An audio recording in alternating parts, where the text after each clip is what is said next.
Alam nyo guys, nakakatamad maging buhay tambay. So, ayun. Naghihintay kami ng ayuda. Yun yung kasama ko. Matagal na mga... Ilang hours ka na nakaiga? 58? Eto guys, no? Kailangan talaga natin humiga. Minsan sa buhay. Masyado na tayo nalos.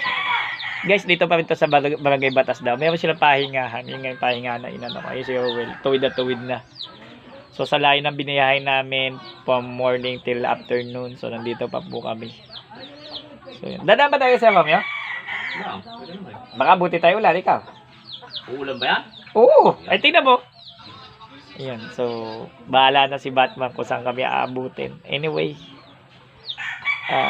salamat na lang kami. Nagpe-prepare na yung client ng merienda. Natuwa si client doon sa aming tawag dito pagkakagawa. So okay na okay po siya. So maraming salamat po sa tiwala sa PC Magwamo. So pahinga muna ta. Alam mo yung mga tambay, may ayuda. Okay, may tambay, may ayuda. Anyway, sige po, maraming salamat. PC Magwamo. Don't forget to subscribe.